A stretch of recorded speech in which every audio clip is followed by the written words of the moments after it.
যে মার যে গুরুত্ব বেশি খেলে মা বই লাগলে বেশি ফলো করেন ও কারণে হইয়া জগতের বড় ইমাম আসলাম মা কিন্তু বেশি কুরবান দিতে হইব বাপর চাইতে বাপে তো টাকা পয়সা দিবা রোজগার করাইবা মা এগুলো লালন পালন করতে হইব বড় দেখা সাক্ষা বেশি করতে হইব এগুলোর খবর বেশি দিতে হইব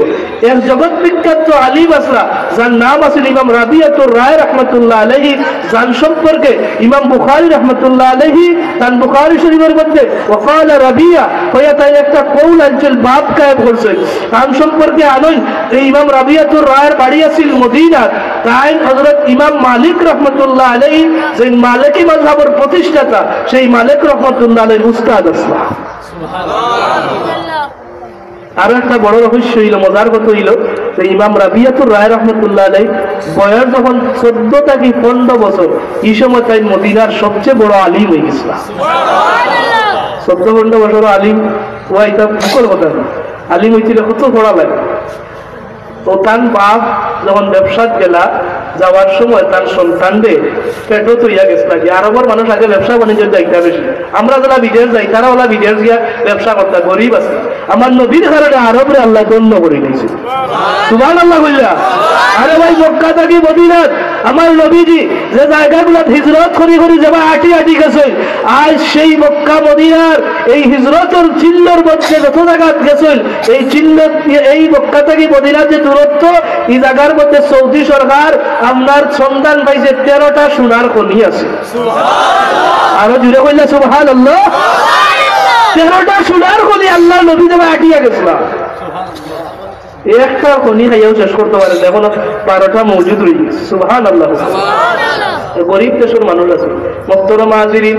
এবার টাইম গেছেন গিয়া ব্যবসা 13-14 বছর সময় হয়ে গেছে ইবা ইমাম রাবিয়ার বাপ ব্যবসাত গেছে তাইনো ভূমিষ্ঠ হইলা তান মায়ে টানলে টান যাইবার সময় তান বাপে 18,000 দিরহাম মারা তো দিয়া হইলা বিবি গো ওগুলা দিলাম তুমি বরণ পোষণ করিও আর আমি কোনটি রাইমু ঠিক নাই কারণ আমি তো ব্যবসাত যাই আর এই সময় তো টেলিফোনের যুগ নাই কোনটার যুগ নাই দেরি হইতে পারে গেছেন গিয়া এই সময় তান মায় তান হুয়া আস্তে আস্তে বড় হইলো এবং মসজিদে নববীর মক্তবা ফাটায় পড়া ইসলামে যেটা দেন দেখা যায় ই হুয়ায় উস্তাদ চাইতে আর 12 দিন বেশি শিক্ষা তাই লইয়া যায় গিয়া মেধা শক্তি খুব ভালো মা এটা দেখে চিন্তা করলো যে আমার হুয়াগুতার এই মানুষ বানা আমার হুয়াগুতারে বড় আলিম বানাই বাপও নাই বাপরও দায়িত্ব আদায় করতে হইব মাও নাই মারও দায়িত্ব আদায় করতে হইব ও তাই চিন্তা করলা মদিনার বড় বড় আলিম হগুলোর দাওয়াত দিয়ে আল্লাহ যারা বড় বড় আলিম হগুলোর আনিয়া কইলা এক একজন এক একটা বিষয়ে নিয়োগ দিলা যত দেরহাম দরকার দিব আমার বাচ্চাগুতারে বড় আলিম বানাইতে আপনারা পড়াইবা আমার হুয়াগুতার মেধা খুব ভালো দেখিয়া ও তারা শর্ত সাপেক্ষে তাদের পড়ানি শুরু করলা মুহতারাম হাজিরিন তার সম্পর্কে আয় ইমাম রাবিয়া যখন 13 থেকে 14-15 বছর বয়স হইল তাই মদিনার সবচেয়ে বড় আলিম হয়ে গেল সেই ওলা আলিম হইলা মদিনার বড় বড় আলিম হল যেন আটকি যাইতে অন্য কইতে ইমাম রাবিয়ার কাছে যাও তাই সমাধান দিবা শেষ পর্যায়ে তারা পরামর্শ করল এত ইলিম আল্লাহ তান্ডে দান করছেন এত ছোট হওয়া এক কাম কর আমরা তার কাছ থেকে ইলিম নেওয়া শুরু করি তারা পরামর্শ করি তান্ডে কইল যে আপনি কাম যদি আপনার কাছে পড়ছেন কিন্তু আল্লাহ আপনার বড় আলিম বানাইছেন আপনি আজ থেকে জোহরের নামাজের পরে প্রতিদিন মসজিদের নবীর মিম্বরে বইবা আর আমরা দর্শ দিবা তালিম দিবা আপনার কাছ থেকে আমরা ইলিম নিতাম ও শর্তটা আপনারা দিলাম দয়া করে আপনি গ্রহণ করুন বড় বড় আলিম হলে কইছেন তাই উস্তাদ হলে মানা লাগবে প্রতিদিন জোহরের বাদে নামাজের পরে তাই মদিনা মসজিদের নববী তাই দর্শ দিতা হাজার হাজার মানুষ তার দর্শ অংশগ্রহণ করছে ইবা তার বাপ হয়েছেন 13-14 বছর বাদে আইয়া গড় দেখুন এক যুবক ছেলে দেখা যায় তাই বুড়ি লাইছেন তান যে ভুয়া এগু পেট তুইয়া গেছে অনেক দিন গেছে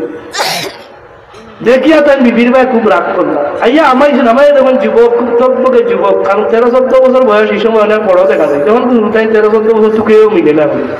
আগে তো 13-14 বছর এটা বড় বড় দেখা যেত মোটামুটি এগুলো আসিল লাগে এটা একটা একমত আল্লাহ সময় যত তার মানুষ এমন সময় ইমাম রাবিয়ার বাপ আইসইল করো 13-14 বছর বড় আইসইল এখন স্ত্রী স্বামীর লাগি মায়া বাড়বো না কমবো বিদেশ থাকি স্বামী আইলে 2-3 বছর বাদে আইলে স্ত্রী কত মায়া জন্মে না কত বাঁচাবো কত মায়া স্বামী স্ত্রী থাকে 13-14 বছর বাদে আইলে আইয়া তো যখন করো তখন বিরাট খান আরো চেম্বার হয়েছে খারাপ ওইটা খুশি হয়েছে খারাপ উঠিয়া হইলা স্বামী বিবি আমার ঘরের যুবক খুয়াইকে হইতে কিন্তু বুড়ি লাইছেন গান ফুয়া ইকাল হইতে ফুয়াই উঠিয়া কইছে আম্মা তোমার এই বেটাইকে হইতে গেছে মাথায় দেখি মা বলছেন আরো মুসিবত তাই আর জবাব দিলা না খুব আল্লাহ আল্লাহ আবিদা জাহিদা জাকিয়া আসলো বাপে বইলা বিবি ও বিবি আমার ঘরে ফুয়াই হইতে গেল এই যুবক ফুয়া তোমার এই ঘরে গেলে আর ফুয়াই কে কইলা তুমি আমার ঘরে হইতে গেইলা এই বুড়া বেটাই হইতে গেল আমার ঘরে লাগছে দরবার এমন সময় সন্দেহ করলাম বাবা স্বামীর স্ত্রী হইলা স্ত্রী গো আমি যে 18,000 দিরহাম তোমার কাছে দিয়া গেছিলাম আমার কিন্তু হিসাব দাও কই লাগাইছো আমার ঘরে যুবক পাই কইতি বিবি এবার ডাক দেয়া হইলা স্বামী সব জবাব আমি দিব 18,000 দিরহাম কিতা কিতা করছি সব পাইবাই এমন সময় মসজিদে নববী জোহরের আযান হই গেল আল্লাহর বান্দা অনেকদিন পরে মদিনা শরীফ আইছেন বাড়ির গালাত মদিনা ই মদিনাত বাড়ি আর বাড়ির গালাত মসজিদে নববী আযান শোনার পরে স্ত্রী ডাকতে হইলা স্বামী গো অনেকদিন পরে আইছেন যাইন নামাজটা পড়িয়া আপনি নামাজ পড়িয়াই না আপনার লাগি কিছু খানি আমি পাকাই একটু গরম খাবার দাবার খাওয়াই ও আমার প্রাণের স্বামী আপনি নামাজ পড়িয়া এই সময় বাড়িয়া গেছেন কি নামাজও তার তো ডিউটি একটা আছে নামাজ বাদে আলিমহল বইয়া দেন পড়াইতা বাপে উঠিয়া হইলে যাই আর গিয়া আমারও বহুত দিনে আইছে তবে আমার 18,000 দিরহামের হিসাবটা কিন্তু ভালো করে রাখিও আইয়া কিন্তু কেন পাইবে না গেছেন গিয়া আল্লাহর বান্দা নামাজও এইভাবে বিয়ে কথা পাকাই দিয়ে সবটা ঠিকঠাক নামাজ পড়িয়া শেষ অনেকদিন পরে এখন তখন মদিনার বড় বড় আলিমহল হিসেবে বইতাছে দেখিয়া তাই কুশল বিনিময় করলা করিয়া হইলে আপনারা এই বাদ খেলে অত বড় বড় আলিম আপনারা পড়াইতে হবে তারা উঠিয়া হইলা তুমি খবর জানো না ভাই তুমি তো দেশের বাইরে আমরা মদিনাতে ছোট বালকর আবির্ভাব হয়েছে এক বিস্ময়কর বালক আল্লাহ তাআলা তো ইলম দান করছেন আজ আমরা বড় বড় আলিম হল ফেল এখন তার কাছ থেকে আমরা ইলম নিয়ে আসি সুবহানাল্লাহ সুবহানাল্লাহ রে আল্লাহর বান্দা আমরা এই জায়গার মধ্যে 8 বছর শহীদ হয়ে গেছি খবর জানো না একটু সময় পরে এই আলিম সাওয়াইবা তাই নসিহত করবা কারণ এই মজলিসে বুয়ার লাগে আমরা অনবাদ মুখতারাম হাজিরিন এবার আল্লাহর বলতে কইলা রে এত বড় আলিম এতে তো একবার দেখার দরকার কইলা ঠিক আছে তারা কইলা আপনি বকুয়া দেখিয়ে যাইবানে কত বড় আলিম যখন কি জাত বেটা নসিহত করে তাই না এর লগে বই গেলা কারণ তাই মনে করতে এত বড় খেয়াই নাই দেখিয়া যায় বই থাকতো নামাজ বাদে ও ছোট্ট ছেলে তাই আইয়া মসজিদে নবীর মিম্বরও বইছে বইয়া দর্শ শুরু করছে আর বাপে ও যে এক নজর দেখি আইছেন ইফুয়াই করে আর গুলি লইছেন দেখো দরবার চিনছই না যে টান ফুয়া আর এই সময় তোর আগে বারোই আইছেন আর ফুয়া বাপ করে তো আর চিনারও কথা নাই আর তাই তো আর দেখছিল না কোনোদিন ও যে এক নজর দেখছিলা তাইও আইছেন বারোইয়া কারণ সময় যারিবা ডিউটি একটা আছে এখন তো বাপে বইয়া শুনতে আছে নারী মনে লাগে শুনতে শুনতে এবার জোর রক্ত গিয়া অনেক সময় যার বাড়িতে বিবিয়ে অপেক্ষা করতে আছে অনেক সময় বাদে টাইম করে গেছেন যাওয়ার পরে বিবিয়ে দিকেইলা কই গেলা আইলা অত বছর বাদে কইলাম আইতা নামাজ পড়িয়া খানি উনি ঠান্ডা হয়ে গেছে এখনো দেখি আইলে না ওই ন বিবি আই আর তো ঠিক আছে অনেকদিন পরে গেছি ওর লগে দেখো হয়ে গেল আর মাতিয়ে অনেক ভাত ওই সময় কইলা তারা এক আলিম সাহেব বয়ান করবা আর আমিও তারার লগে বড় বড় আলিমের লগে বই গেছিলাম অন্য বইয়া তুরা ও বয়ান হুনাত লাগি গেছিলাম ও উঠিয়া খানিও নিয়ে আইসে স্বামী স্ত্রী মিলাতে খাইলে হয় না না খাইতাম না আমার 18,000 দিরহামের হিসাব আগে দেওয়া লাগে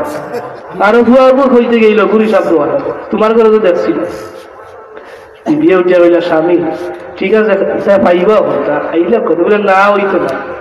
ও তাই বলে যে আপনাকে কইলাম আইতা এই যে আলিম সবার ওয়াজ উনি আইলা কেমন লাগলো কিরকম লাগলো আর ই কেমন বড় আলিম আপনি বুঝলা ও তাই উঠিয়া কইলা ও আমার বিবি এই যেমন এক মজলিসে বইছি এমন এক আলিম সাবর কাছে আমি আজকে দর্শ লইয়া আইছি বিবি গো সারা জীবন ভর কত আলিমর গালাত গেলাম কত আলিমর জবান থেকে শুনলাম এই ছোট একটা ছেলে হে জেলা আজকে দর্শ দিলা আজকে যে নসিহত করলা এমন নসিহত আমার জীবনে আর কোনোদিন শুনছি না এখন তো মায়ার সুযোগ পাইলানি না হইলা না তো আমার জীবন দ্বন্দ্ব হইলা এমন সময় হইলাতে আচ্ছা ও যে আলিম সাহেবের জবান থেকে নিয়ে আইলা হইলা তো ভালো লাগছে আপনার হৃদয়ে গলি গেছে ইলা এগো আলিম যদি কোনো মা হবে বানাই তো চায় কতটা দিরহাম খরচ করলে বানানি দেখবো সুবহানাল্লাহ। আমার প্রাণের স্বামী কত ধরে খরচ করলে বানানি যাইব। স্বামী এবার ডাকছে এখন বিবি রে কত দেড়হামের কথা কইরা তুমি কইলে 18,000 দেড়হামে বানানি যাইব নি। এবার স্বামী এখন 18,000 দেড়হাম দিয়ে ওখান বুলাইতে চাইরানি ওখানের মাত মাত্র নি রে বিবি 18,000 দেড়হাম রে যদি লাগু সন্তান বানাইতে যাইয়া কোনো মা বাবায় সারা দুনিয়া যদি বিক্রি করিয়া খাজানার পর খাজানা বিক্রি করিয়া যদি বানায় আমি মনে করি তারপরেও এই সন্তান ইরা যোগ্য করে তুলে লাইলেই মা ও আল্লাহ কি কম হয়ে যাইব। ওইলা যদি 18,000 দেড়হাম দিয়ে বানানি যায় কি তৈব বলে আবার 18 বানাই যায় 18 কিটা সারা দুনিয়া ব্যয় করলেও ওলা যদি কেউ সন্তান বানায় আমি মনে করি তার লাগে কম হয়ে দিব। এই বাবার জীবন ধন্য সারা দুনিয়া বিক্রি করিয়া যদি লাগু সন্তান বানায়। এবার বিবিয়ে কইলা স্বামী গো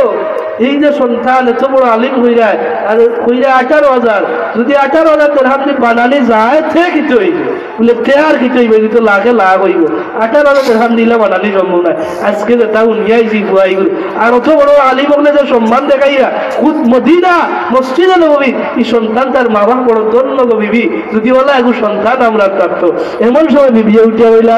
রে স্বামী তুমি আমার 18,000 দেড়হামের কুটা দিলা জ্বালিয়ে রাখো গো। তোমার মনে আসেলি যখন তুমি এবারে প্রেগনেন্ট আমার গর্ভ অবস্থায় তুই গেছলাই আমার পেটের মধ্যে সন্তান তুই গেছলাই ও স্বামী এই সন্তানটা ছেলে সন্তান আসিল আজকে যে আলিম সাহেবের ওয়াজ উলিয়া আইলাই এই আলিম সাহেব দুনিয়ার কোনো মা বাবার সন্তান না এই আলিম সাহেব হইলা তোমার আর আমার সন্তান।